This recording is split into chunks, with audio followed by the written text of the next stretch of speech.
नमस्कार दोस्तों, उद्भव सो मैथ्स यूट्यूब चैनल पर मैं खुशबू आप सभी का बहुत बहुत स्वागत करती हूँ। दोस्तों, कल हमने स्वरों के बारे में चर्चा की थी, यानी पार्ट 1 था वर्ण विचारों के, और आज ये वर्ण विचारों के पार्ट 2 और आज हम जानेंगे व्यंजनों के बारे में। तो बिना विलंब किए हम इस वीडियो को आगे बढ़ाते हैं। लेकिन इससे पहले जो लोग पहली बार इस चैनल से जुड़ रहे हैं, उद्भव सो मैथ्स यूट्यूब चैनल को सब्सक्राइब करना बिल्कुल भी ना भूलें। बेल आइकॉन को दबाएं ताकि आपको टाइम टू टाइम वीडियो की सारी नोटिफिकेशन मिलती रहे। और रात 10 बजे आपकी मैथ्स की लाइव क्लास को विश्व सर के द्वारा प्रोवाइड की जा रही है, तो उस क्लास को लेना बिल्कुल भी ना भूलें ताकि आप अच्छा स्कोर कर सकें। चलिए हम आज जानेंगे व्यंजनों के बारे में। व्यंजन क्या होते हैं? व्यंजन क्या होते हैं? व्यंजन के 5 वर्ग होते हैं। इनकी संख्या 25 होती है। इन्हें स्पर्शी व्यंजन कहते हैं। स्पर्श व्यंजन क्या होता है? जब जिन व्यंजनों का उच्चारण करते समय निकलने वाली वायु कंठ, तालु, मूर्धा, दांत या ओठों की स्पर्श करती है, तो हम उसे बोला कहते हैं स्पर्श व्यंजन। जी, हिंदी शब्दकोश तथा वर्णमाला का अंतिम अक्षर क्या होता है? वह शब्द होता है ह। क्या होता है? ह होता है। चलिए आगे चर्चा करते हैं। बात करते हैं कंठ व्यंजन की। तो कंठ व्यंजन को याद करने का देखिए, सिंपली इन सभी को 5 होते हैं, 25 इनकी संख्या होती है। तो कैसे याद करें? ये जो क चट तप, आप इसको याद कर लीजिए। क चट तप बहुत ही इजीली तरीके से होता है। क चट्ट तब याद करेंगे तो बहुत अच्छे से याद हो जाएगा कि स्पर्शी व्यंजन भी होते हैं। साथ ही ये जो 4 वर्ग होता है, इसको आप बोल सकते हैं स्पर्शी और संघर्षी व्यंजन, ये दोनों में आता है थोड़ा सा। ठीक है। कंठ वर्ग, कंठ की बात करें तो क वर्ग जो होता है कंठ से होता है। कंठ जब हम बोलते हैं तो हमारा जितना भी प्रेशर जो होता है हमारे कंठ पर पड़ता है। कंठ पर कल हमने एक दिखाया थी फिगर, आज देखिए फिर से। ये है हमारा कंठ, और जब हम बोलते हैं तो सबसे ज्यादा प्रेशर जो क, ख, ग, घ, ङ, ठीक है, जब हम बोलते हैं तो हमारा जितना भी प्रेशर जो प्राणवायु होती है इसी कंठ पे पड़ती है, तब हमारी ध्वनि उत्पन्न होती है। तो आप इसको ट्राई करके देखिए, क, ख, ग, घ, ङ। ठीक है। आगे देखिए, ये हमारा पंचमा अक्षर होता है, इसके बारे में अभी आगे हम चर्चा करेंगे। अब बात करते हैं तालु, यानी च वर्ग जो होता है तालु कहलाता है। क्यों कहलाता है? इसमें बोलते समय जो हवा का दबाव होता है हमारे गले के थोड़े ऊपर होता है, यानी जो ध्वनि हमारी उत्पन्न होती है वह तालुव्य में होती है, इसलिए इसे हम क्या कहते हैं? तालव्य व्यंजन या तालु व्यंजन। ठीक है। कैसे? देखिए, ये हमारा है तालु, और जब हम बोलते हैं गले से थोड़े ऊपर जब हम आते हैं तो इसको बोलते समय जो हवा का दबाव कहाँ पड़ता है? हमारे तालु पड़ता है। जैसे जब तालु पड़ेगा ध्वनि उत्पन्न होगी, और ध्वनि उत्पन्न होती है तालु की, तो इसलिए तालुव्य व्यंजन कहलाता है। अब बात करते हैं मूर्धा की। मूर्धा क्या है? टा वर्ग क्या कहलाता है? मूर्धन्य। मूर्धन्य कहलाता है क्योंकि जब हम बोलते समय हमारी जो जीवा होती है ऊपर स्पर्श करती है, टच करती है, और हवा जब गले से बाहर आती है तो जहाँ रुकती है उसे हम मूर्धा कहते हैं। कैसे? यहीं पर हमारी प्राणवायु ज्योति का प्रेशर यानी दबाव सबसे अधिक पड़ता है मूर्धा पर, इसलिए इस टा वर्ग को हम मूर्धन्य व्यंजन कहते हैं। ट, ठ, ड, ढ, ड़। ठीक है। आगे देखिए, बात करते हैं ता वर्ग की, यानी दांत जो होता है, दंत व्यंजन होता है। प्राणवायु का दबाव यानी प्रेशर जो होता है सबसे अधिक इन व्यंजनों, दंत व्यंजन के मतलब कि दांतों के ऊपर पड़ता है। मान लीजिए आपके पास दांत ही नहीं रहेंगे तो आप इनका प्रयोग नहीं कर पाएंगे। आप जो हम काफी जिनकी एज हो जाती है तो वो इनको जब बोलते हैं वो नहीं बोल पाते, वो शब्द टकरा के बाहर निकल जाते हैं। त, थ, द, ध, न। आप इसको बहुत इजीली से याद कर सकते हैं। ओठ जो पा वर्ग कौन सा होता है? होठों का होता है, ओष्ठ व्यंजन कहलाता है।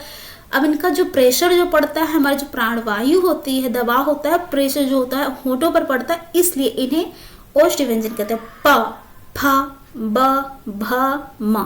देखिए निकल के आती है तो ढकेलती हुई, जैसे ओठों पर ढकेलती है। ये देखिए, ये हमारा मूर्धा हो गया। मूर्धन्य व्यंजन में हमारा क्या आता है? हमारा ट वर्ग आता है। तो कई बार एग्जाम्स में भी पूछता है कि कौन सा कंठ व्यंजन है, कौन सा तालु व्यंजन है, कौन सा मूर्धन व्यंजन है, किस कैटेगरी में आता है, दंत व्यंजन कौन सा आता है, ओष्ठ व्यंजन कौन सा होता है। तो ये बहुत ही इम्पोर्टेंट होता है, तो इसे बहुत ही आसानी से हम इसको सीख सकते हैं। अब बात करते हैं पंचमा अक्षर नासिक व्यंजन। प्रत्येक वर्ग का 5वां अक्षर पंचमाक्षर कहलाता है और इसे हम नासिक के व्यंजन कहते हैं। क्यों? क्योंकि जिन व्यंजनों का उच्चारण करते समय प्राणवायु का अधिकतर भाग नाक द्वारा बाहर निकलता है, उससे हम क्या कहते हैं, नासिक के व्यंजन।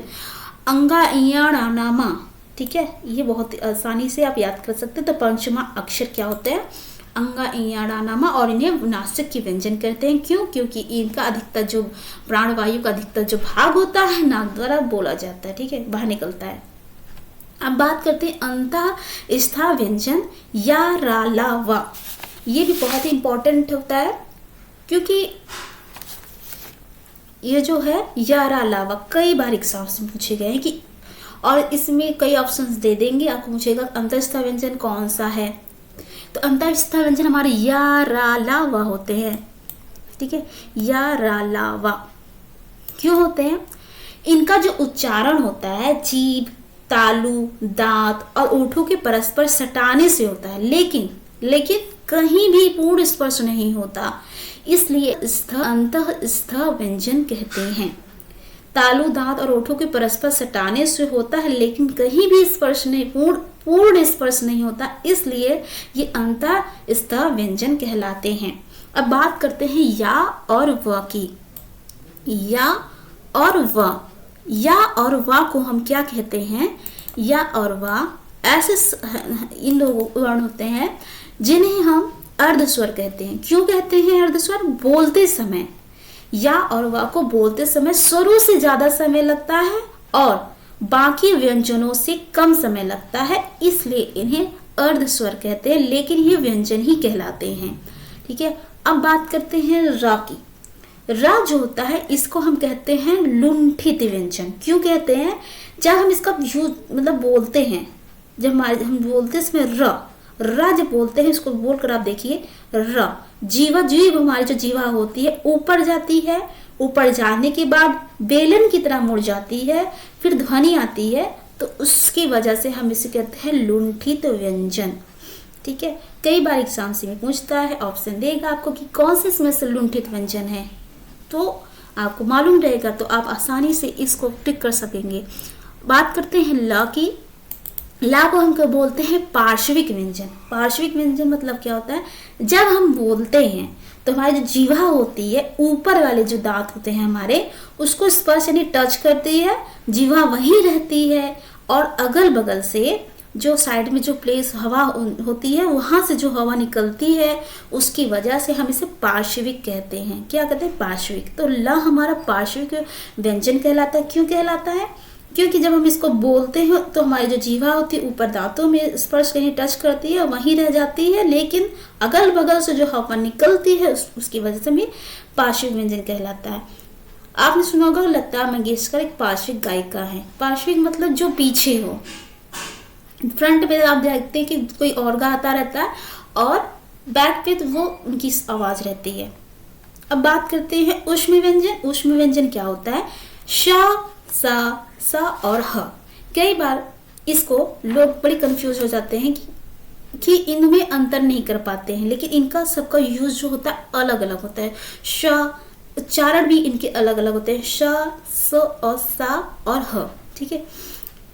क्यों कहलाते हैं ये ऊष्म व्यंजन? क्योंकि इनका जब भी हम उच्चारण करते हैं तो एक प्रकार से रगड़ या घर्षण जिसको कहते हैं की वजह से वायु जो उत्पन्न होती है, जो में प्राणवायु उत्पन्न होती है, वो ऊष्म यानी गर्म हो जाती है, इसलिए इसे हम क्या कहते हैं? ऊष्म व्यंजन। और इनका जो प्रेशर जो होता है अलग अलग स्थान पर पड़ता है, अलग अलग स्थान के पड़ने की वजह से इसे हम ऊष्म व्यंजन कहते हैं।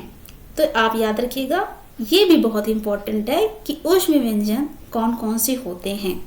और हमारे वर्णमाला में जो अंतिम अक्षर जो होता है ह होता है, ये भी आप याद रखिएगा। अगला देखिए उक्षिप्त व्यंजन क्या होता है? उक्षिप्त व्यंजन या द्विगुण जिनको कहते हैं ड और ढ, ये ड और ढ कुछ बोलते हैं। क्यों बोलते हैं? इनको बोलते समय जीवा हमारा ऊपर जाकर अचानक से नीचे गिर जाती है, ऊपर जाकर अचानक से गिर जाती है, इस और ढ जब ढकेल देती है, इसलिए इन्हें विक्षिप्त व्यंजन या द्विगुण व्यंजन कहते हैं। ये जो होती है खड़ी बोले के कर्कश रूप में है, इन्हें गौड़ व्यंजन भी कहा जाता है। ये हिंदी के व्यंजन है और ये संस्कृत में नहीं है, ये याद रखिएगा। अब बात करते हैं संयुक्त व्यंजनों की। तो ये संयुक्त व्यंजन वे सभी वर्णों जो दो व्यंजनों से मिलकर बने व्यंजनों को संयुक्त व्यंजन कहते हैं। संयुक्त व्यंजन की कुल संख्या क्या होती है? 4 होती है, जो कि छ, त्र और ज्ञ, श्रा होते हैं और कई बार एग्जाम से पूछे जा चुके हैं। जैसे छा का जो किससे मिलकर बना होता है? क और सा से मिलकर बना होता है, स से मिलकर बना होता है, क और सा। कभी कभी ऑप्शन में आपको ये दे देगा कि किससे मिलकर बना हो, तो उसमें आपको आसानी से जब मालूम रहेगा तो आप इसको टिक कर सकते हैं। त्रा देखिए, उच्चारण करिए, त्रा, ता और र से मिलकर बना हुआ है, त्रा। ज्ञा कैसे बना है? ज और इया से मिलकर बनता है, ज्ञा। श्री आप लिखते हो ना, श्री, ये आप उसमें यूज करते हैं श्री, तो ये श और र से मिलकर बना हुआ है, श्रा। ठीक है, अब पूरी सबकी हम बात करते हैं। तो मूलतः व्यंजनों की जो संख्या होती है वो हमारी होती है 33। मूलतः वर्ण की संख्या होती है 46। कितने? 11 स्वर होते हैं, 33 व्यंजन होते हैं, 2 विक्षिप्त व्यंजन होते हैं। कुल वर्णों की संख्या की बात करते हैं तो 52 हो जाते हैं। अब इन्हीं 46 में अगर 2 अंग और आहा को, अनुस्वार और विसर्ग संयुक्त व्यंजनों को मिला दिया जाए तो 52 हो जाते हैं। कुल मात्राएं कितनी हैं? वो 10 होती है। स्वर कितने हैं? वो 11 है। क से पा वर्ग जो हैं कितनी है? उनकी संख्या है 25 होती है। अंतः स्थायी व्यंजन होते हैं 4, या, र, ला, वा। ऊष्म व्यंजन कौन से होते हैं? 4, श, स और ह। ठीक है, उक्षिप्त द्विगुण जो होते हैं, द्विगुण व्यंजन 2 है, ट, ढ है। संयुक्त व्यंजन कौन है? 4 है, छ, त्र, ज्ञ और श्र। ठीक है, ये थी हमारी आज के व्यंजनों पर आधारित वीडियो। आप सभी को कैसे लगी आप जरूर बताइएगा, ताकि हम इस पर और वर्क कर सके। Thanks for watching. जय हिंद, जय भारत।